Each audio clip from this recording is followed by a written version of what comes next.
the name of my business is the MW Hair Experience. And the way that I service my client is through hair extensions, hair services. I specialize in hair extensions. And the other thing that I am actually working on as we speak is starting like a medical wig line. And so I wanted to be able to offer stylish wigs because I've seen that in the past, currently there's not a lot of options to me for like stylish wigs and human hair wigs in the cranioprosthesis area. So, and also textures, like there's not a lot of texture options for, the different ethnicities to try to have what would make you comfortable and feeling natural, you know what I mean, in your feeling next your stroke. best. Yeah, when you're going through a hard time. Yeah. Yeah.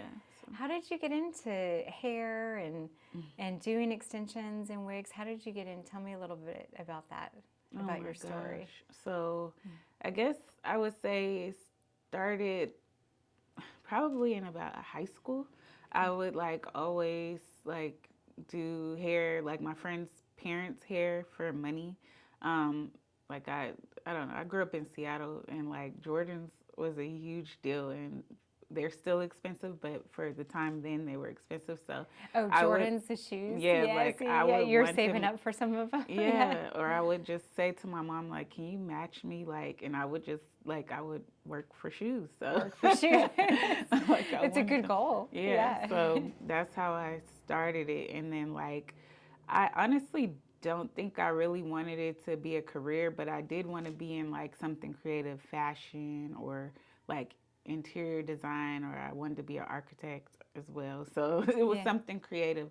And then I started to realize that I did, I guess, enjoy it. So then like, I don't know, my early 20s, I went into cosmetology school. It wasn't that easy because I was like a single mom and a teen mom as well. So I was actually told by a couple of schools that I couldn't go because like one school told me because my daughter was under the age of 3 that I likely wouldn't like complete school. So well, how did that feel? Yeah, it was to have crazy. Somebody tell you, it felt don't tell terrible. me no. It felt terrible, but that's how I am though. Like that, me having her like actually put a lot into me as far as like I'm the type that like if you tell me I can't do something, or even kind of like I guess the universe says I can't do something, and then I'm gonna try to. You're gonna go do it. Yeah, like I'm gonna try to do it really hard. I love that mentality. Yeah. So you went to cosmetology school, and that kind of furthered your skills in the hair industry. Tell me a little bit about that. It did. I actually ended up. So I went and finished school here, well, in Washington D.C. at Dudley Beauty College. And that was an amazing experience because actually my instructor, rest in peace, her name was Miss Carpenter. She was really strict, but she made me look at the career very differently. She made me think like, she would tell us we were the only ones that can like make money the same way that doctors could with being licensed. She's like, you have a license to touch and serve people, and you can like make the same amount of money that they can. And then she was also a nurse. And so that's where like my deeper thoughts, like she required us to have like a pill book to know like what type of medications can like cause hair loss and just different things like that. Sure, yeah. And or even maybe like what, like if someone's having a bad reaction to something and kind of like understanding chemicals. that, yeah, because there's a whole science behind all of this.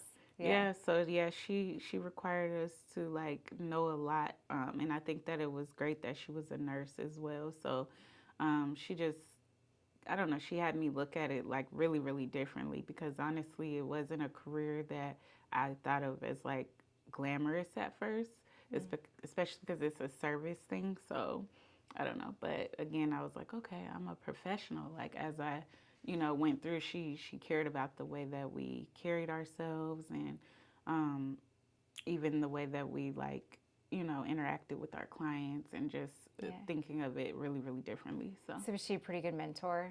She was. I would say I shied away a little. I liked her because she was tough, but I kind of still stayed away because some of it sometimes would rub me wrong. But I could say that But it you was learned a lot. definitely impactful. Yeah. Yeah, for sure. Tell me how, is it MW hair experience? Tell me how that was born. So this is actually kind of new. I this career has been a journey. I'll Yeah, say has that. it taken But a lot of pivots? yeah, so I've done a lot of things throughout the entire time of my career, and this is recent. I kind of just wanted to like rebrand. I'd been like kind of putting that on my social media. The MW, I was Mela, the hair expert, on social media for like, I don't know, it's been years now. I will say maybe, I don't know, 10 years or so, even through other brands and things that I've done. But this, I guess, because it's like I want to create an experience for my customers, and of course, it's going to be me. Like, I don't have an assistant or anything. So when I noticed that, like, a lot of my customers, they like just the start to finish. You know, they want me. So it's like from the shampoo service to like the music that's being played or the podcast that we watch or listen to the TV shows or whatever, and the conversations that we have.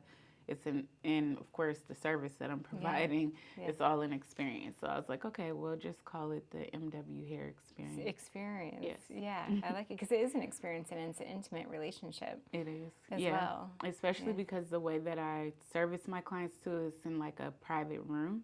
And so it's just them and I try to keep it so that, you know, likely extensions, they used to be where it was like you want that to be discreet. And so, you know, it's just the privacy. You don't have to have, I like it too. Like, I don't like too much of a crowd and things like that. Yeah. So especially You don't while want to I'm see the whole working. room getting your extensions. Exactly. Nor looking at me do them. So, yeah. yeah. Tell me more about your medical wig line and the thought process behind that. How was that born? So, I know people, including my mom, she suffers from alopecia. Then I lost a sister to cancer. And then, I'm sorry. no problem. And then, I'm trying to think. There's just Like so a lot many of things people. kinda Yeah, like led I've to of that. course having clients. I've been doing hair for like 15 years. So I had a client that like suffered from sickle cell, and she had to have like a organ transplant, and because of that, she ended up having to go through chemo, and I ended up donating wigs for that reason. And then I know other people have suffered from cancer, and then I have clients that suffer from lupus. So there's all types of reasons, and then like the wigs can be, you know, expensive, and then you're Yeah, going what does through. an average wig cost? So it just varies, but they can go from like $300 to like $3,000. Wow. So it's And an maybe investment. even more. Yeah. So, and that's the thing, that was my passion, because I went to a store that like specialized in those types of wigs and carried different lines of cranioprosthesis, but I found them, they were synthetic, and then it was difficult to customize them. Where I feel like with human hair, which is my goal, and there wasn't a lot of textures, like we were saying. And so those are two things that I want to be able to customize it, as far as like color, texture. That's what I was going to ask. Size. How do you customize? Yes. Yeah. So size, like your cap and the comfort, the color, the texture, and the length. So if someone wants something to mimic their real head of hair, or even like if they're not losing all their hair, we can merge. So I just want them to be able to have options to, you know, feel comfortable while they're going through what they're experiencing in their health. Yeah. And is it hard to get wigs approved through insurance? How is that process? So I wouldn't say it's difficult. I think that you just need like a prescription from your doctor, and then they have to be very careful. Like there's actual billing codes that you have to use. You can't just like get a prescription for a wig. It has to have the words cranioprosthesis. And explain to me what that is exactly. So the word prosthesis is like, you know, prosthetic is the base, and so that's just the cranial is the crown I of the get it. head. So Okay. yeah, it's just like if you had a prosthetic leg or a prosthetic arm, it's a prosthetic head of hair.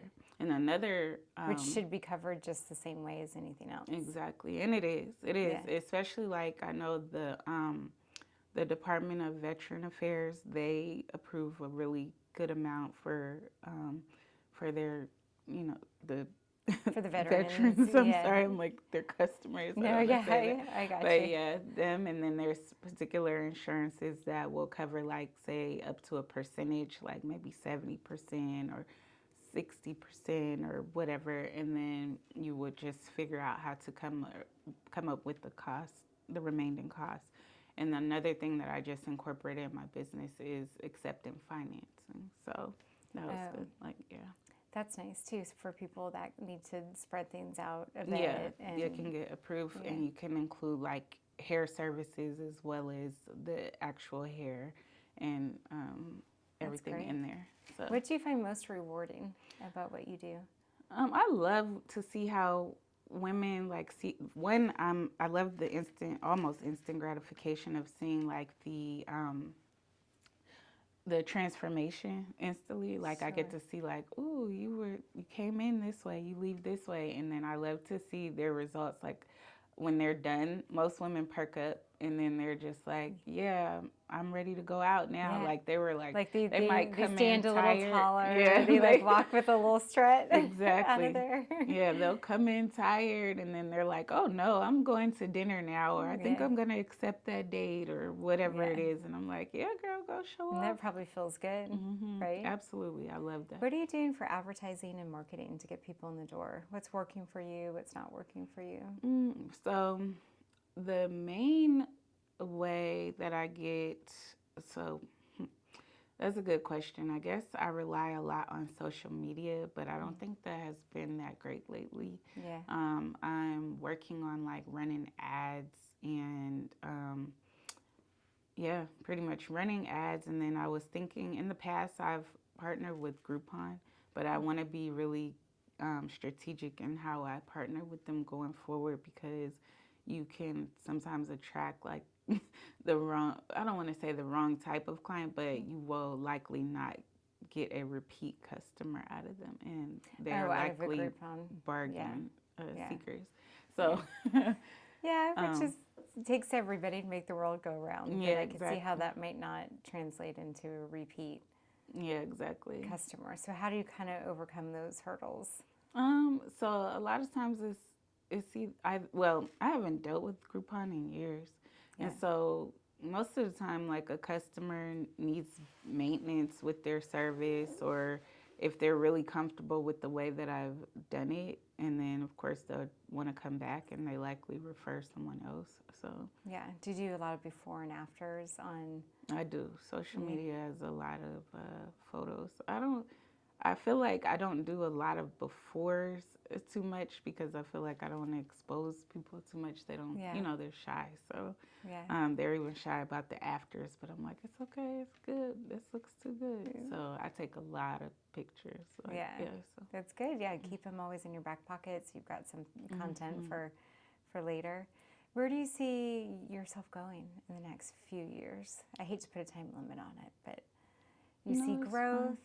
I do a lot, because again, I'm throwing a lot. Well, I'm not sure if I said this during this time, but I'm rebranding right now. And so, yes, I'm putting a lot in there. I want to get into education, like teaching advanced skills to newer stylists, because the thing that I did miss in cosmetology school was like how to manage my business. I feel like that's where a lot of the struggle comes along. Like you don't realize when you go to school, you think you're just going to get behind the chair.